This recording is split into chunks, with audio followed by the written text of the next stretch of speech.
Hello viewers, this is సర్వాణి, your psychologist. ఈ రోజు నేను మీతో ఓసిడి గురించి చెప్పాలనుకుంటున్నాను. ఓసిడి అంటే చాలా మంది ఓన్లీ క్లీనింగ్ అనుకుంటారు. క్లీనింగ్ కూడా ఓసిడిలోకి వస్తుంది. Any behaviour which is repetitive that is considered as OCD. Only బిహేవియరా కాదు. OCD obsessive compulsive disorder. Obsessions అంటే ఏంటి అంటే ఆలోచనలు. రిపిటేటివ్ థాట్స్ని అబ్సెషన్స్ అంటాం. కంపల్షన్స్ అంటే ఈ యొక్క థాట్స్ ఏవైతే వస్తున్నాయో దాన్ని మనం యాక్షన్లో పెడతాం కదా, దాన్ని కంపల్సివ్ యాక్షన్స్ అంటారు. అంటే ఖచ్చితంగా ఈ పని నేను చేయాలి, చేయకపోతే something bad will happen to me or to my loved ones. ఇలాంటి ఒక చాలా ఇబ్బందికరమైన నెగిటివ్ థాట్స్ ఆ ఓసిడితో బాధపడుతున్న పేషెంట్ అనుభవిస్తూ ఉంటారనమాట. సో దీంట్లోనే నేను డీల్ చేసిన చాలా కేసెస్ ఉన్నాయి. అందులో ఒక కేసు ఎలా ఉంది అంటే, ఇది కొంచెం డిఫరెంట్ కేసు. మేము కూడా ఇలాంటి కేసుని చూడటం ఫస్ట్ టైమే. సో ఈ పర్సన్ మాతో వచ్చినప్పుడు ఫస్ట్లో ఏం మాట్లాడలేదు, దాని తర్వాత స్లోలీ చెప్తా ఉన్నారనమాట.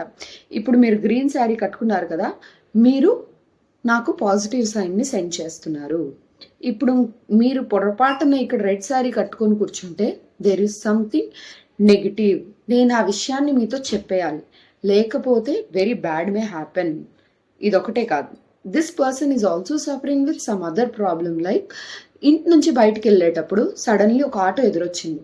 ఆ ఆటో మీద ఏం రాసిందో, ఓం నమ శివాయ అని రాసింది అనుకోండి, యా మంచి అవుతుంది. ఏదైనా ఒక కొటేషన్ రాసింది అనుకోండి, మంచి అవుతుంది. ఓన్లీ దేవుడు ఒకటే అయితే ఓకే, సరే ఏదో అనుకోవచ్చు, సెంటిమెంటల్ అని ఇదని ఏదైనా చెప్పచ్చు. నో, ఒక హీరోయిన్ ఫోటో కనిపించిన ఈ హీరోయిన్ తాలూకా లక్షణాలు ఏవైతే ఉన్నాయో ఏదో ఒక గాడెస్కి ఈ పర్సన్ రిలేట్ చేసుకుంటా ఉంటారు. ఆ పర్టికులర్ హీరోయిన్ కనిపిస్తే ఓకే, అదే కాకుండా ఇంకెవరైనా హీరోయిన్ కనిపిస్తే మళ్ళీ వెనక్కి తిరిగి ఇంట్లోపలికి వెళ్ళి మళ్ళీ వాటర్ తాగి మళ్ళీ బయటకు వచ్చినప్పుడు he will be searching for the photos which is reflecting some God image. So ఇటువంటి చాలా ప్రాబ్లమ్స్తో తన వైఫ్ కూడా ఈ విషయాన్ని చెప్పుకోలేక, ఎందుకు అంటే అందరూ కలిసి బయటికి వెళ్తారు, బయటికి వెళ్ళిన తర్వాత తను ఇంకేదో చూస్తారు, మళ్ళీ వెనక్కి వెళ్తారు, ప్రతిసారి ఇది జరుగుతూనే ఉంది, నాట్ వన్స్. సో అప్పుడు ఇలా వైఫ్ కూడా తినతో ఇబ్బంది పడిన సిచ్యువేషన్స్ ఉన్నాయి. సో ఇలా తిన బిహేవియర్ తినికి ప్రాబ్లం అవుతుంది అండ్ తనతో ఉన్న వాళ్ళకి ప్రాబ్లం అవుతుంది.